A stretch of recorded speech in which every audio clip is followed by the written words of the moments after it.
नमस्कार प्रिय दर्शकों, हाजिर हूं मैं आज एक बेहद आवश्यक ज्योतिषीय विषय पर चर्चा करने के लिए। विषय है योग एवं दुर्योग। प्रिय दर्शकों, जन्म कुंडली में इस परिस्थिति को लेकर आपके मन में सदैव अगर आपकी कुंडली में यह बन रहा है तो प्रश्न उत्पन्न होता है और गाहे बगाहे आप ये प्रश्न मुझसे पूछते ही रहते हैं। तो चलिए इस प्रश्न का निराकरण किया जाए और उसके लिए एक विषय का एक वीडियो ही बना देते हैं ताकि जब भी किसी को कोई संशय हो तो इस वीडियो को उन्हें दिखाया जाए और बताया जाए कि क्या इस समस्या का जो आपके मन में उत्पन्न हुआ है समाधान है। विषय क्या है, आइए।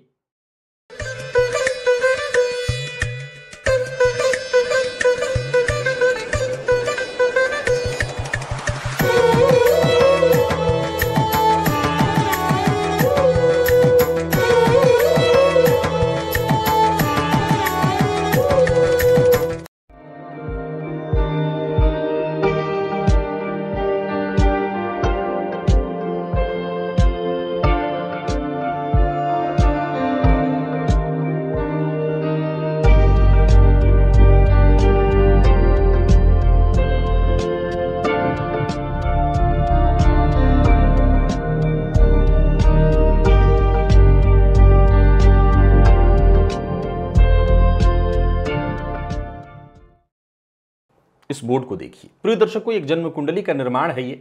आप बाकी के भावों पर, बाकी के ग्रहों पर नजर डालें व नजर न डालें, यहां सीधे सप्तम भाव पर आइए।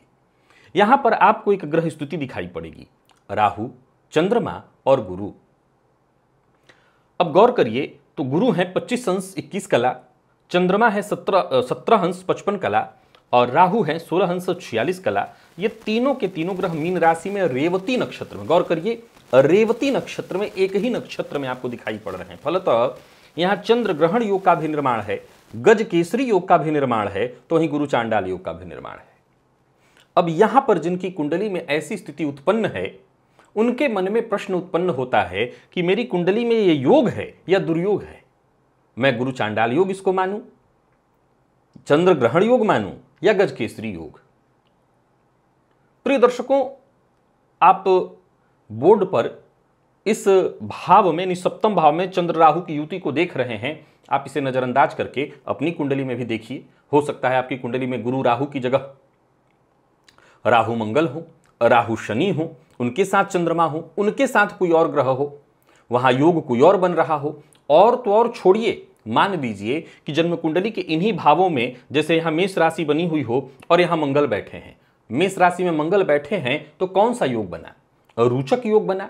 परंतु साथ ही मान लीजिए राहु हैं, तो अब सवाल उठता है ये अंगारक योग है या चंद्रमा मंगल यहां दशम में बैठकर दिग्बली होकर कुल दीपक योग का निर्माण कर रहे हैं। ऐसे प्रश्न आप प्रायः मुझसे पूछा करते हैं और प्रायः इस विषय को लेकर आपके मन में संशय उत्पन्न होता है। इस संशय को मैं समाप्त करने जा रहा हूं, जरा समझ लीजिए। यहां जो ग्रह स्थिति आप देख रहे हैं इस जन्म कुंडली में, यह सबसे करीबी है, यानी सबसे खराब स्थिति यही है। मैं बाकी के सबको समझा देता हूं। जैसे मान लीजिए कि मैंने अभी दशम भाव की चर्चा की, दशम भाव को हटा करके कुंडली के किसी और भाव में ले लीजिए, क्योंकि दशम भाव में अगर अंगारक योग बना भी है, मैंने एक उदाहरण दिया, तो वो अच्छा ही फल देने वाला बन जाएगा। क्योंकि ऐसे जातक अगर राहु मंगल की युति से कुछ कमी आएगी तो कुछ अच्छा प्रभाव भी वहां मिल जाएगा। आप किसी और योग को भी ले सकते हैं। एक उदाहरण से हम शुक्र को ले लेते हैं। शुक्र ऐश्वर्य के कारक ग्रह हैं। चलिए मान लिया जाए कि शुक्र जन्म कुंडली के चतुर्थ भाव में बैठे हैं जहां वो दिग्बली होते हैं।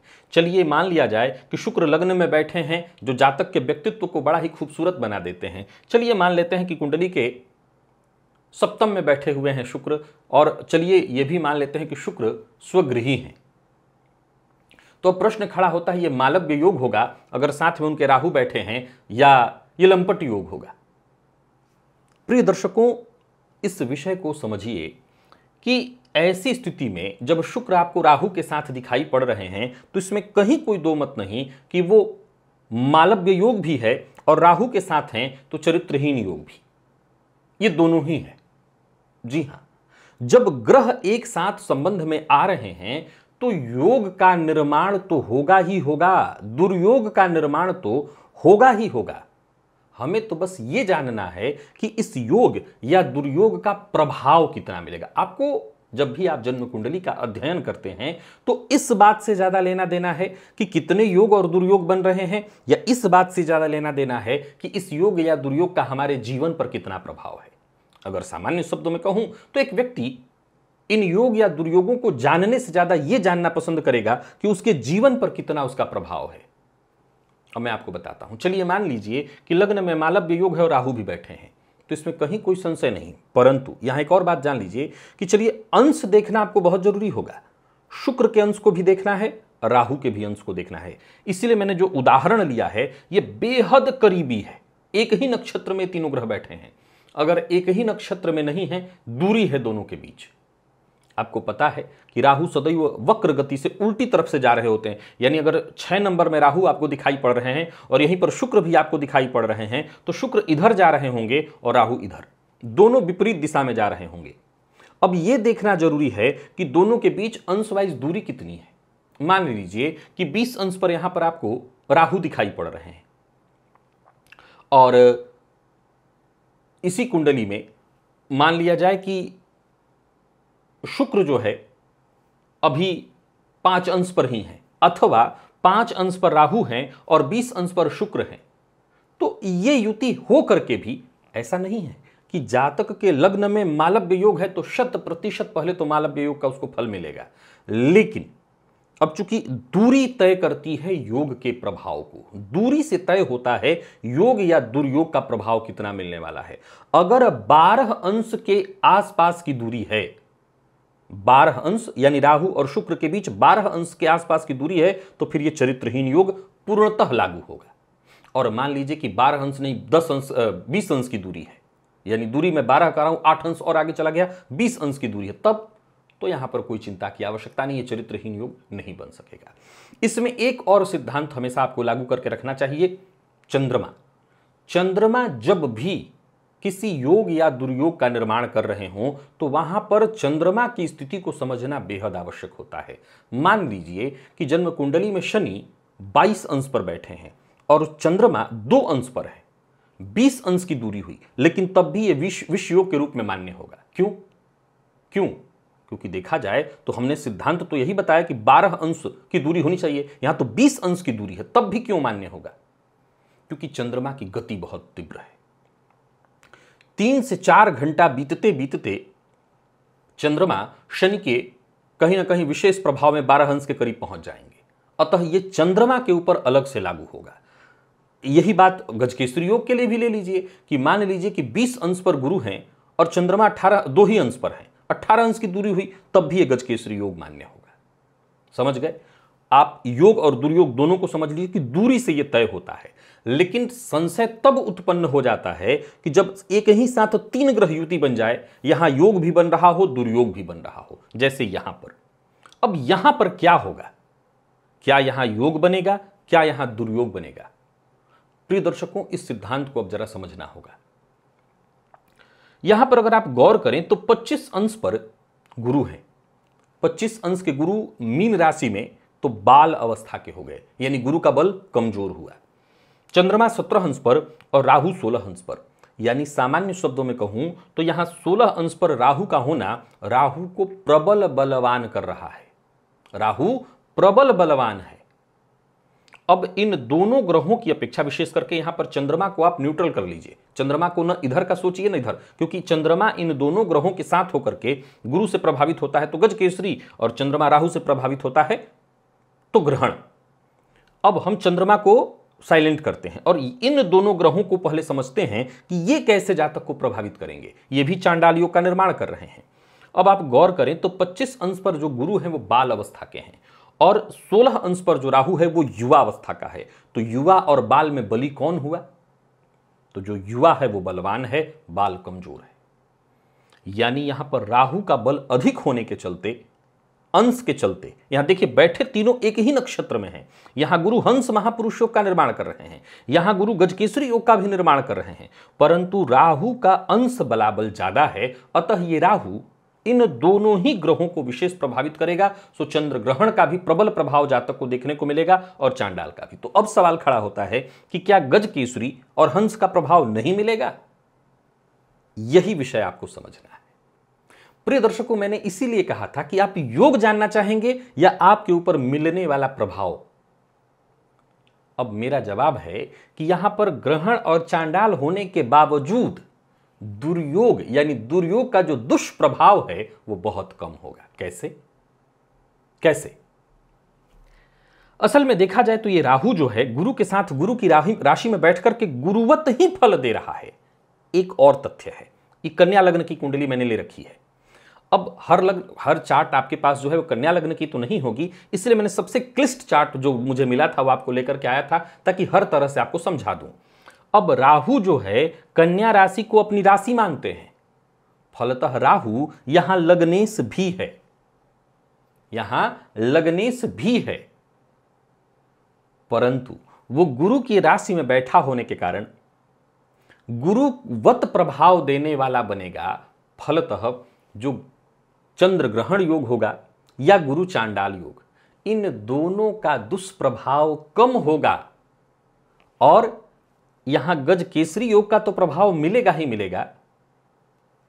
अब सवाल उठता है कि जब एकदम सेम नक्षत्र में ये तीनों ग्रह बैठे हैं तो भाई चंद्र ग्रहण का दुष्प्रभाव क्यों नहीं मिलेगा। अब इसको समझने की आवश्यकता है। फिर से हम आ जाते हैं कि आप इसको साइड में करिए और अपने ज्योतिषीय ज्ञान को अपने ऊपर लागू करने की जगह पहले समझने का प्रयत्न करिए कि आप ज्योतिष को सिद्धांत के आधार पर देखना चाहते हैं या अपने ऊपर फलित के ऊपर।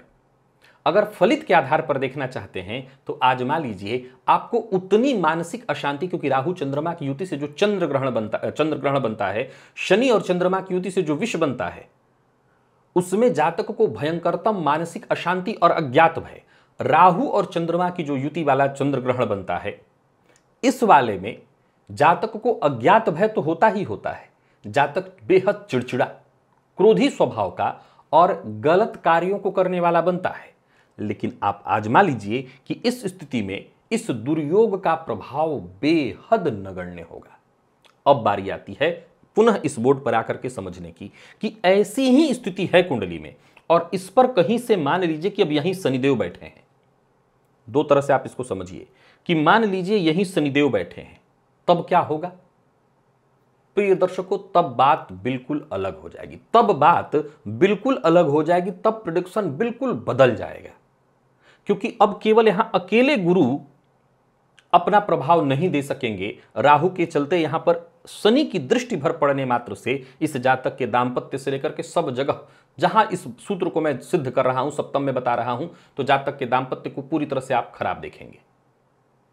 लेकिन वहीं पर अगर कोई शुभ ग्रह इसको देख लिया तो यहां चांडाल होने के बावजूद, ग्रहण होने के बावजूद जातक को केवल दुष्प्रभाव उसका कम नहीं मिलेगा, वरन राहु के यहां होने से गुरु के बल में भी वृद्धि और गजकेसरी योग जो राजयोग है उस योग के बल में भी वृद्धि होगी। तो यह सिद्धांत मैंने आपको बताया था कि जब भी किसी योग पर शुभ ग्रह की दृष्टि पड़ती है तो योग के बल में वृद्धि, जब भी किसी दुर्योग पर शुभ ग्रह की दृष्टि पड़ती है तो दुर्योग के दुष्प्रभाव में कमी, और जब भी कभी किसी अच्छे राजयोग पर पापक ग्रह की दृष्टि पड़ती है तो उस राजयोग का प्रभाव कम हो जाएगा। पापक ग्रह की दृष्टि के कारण राजयोग का प्रभाव कम हो जाएगा, और अगर किसी दुर्योग पर पापक ग्रह की दृष्टि पड़ जाए तो वो दुर्योग भयंकरतम बुरा प्रभाव देने वाला होगा। तो यहां दृष्टि से आपने समझ लिया,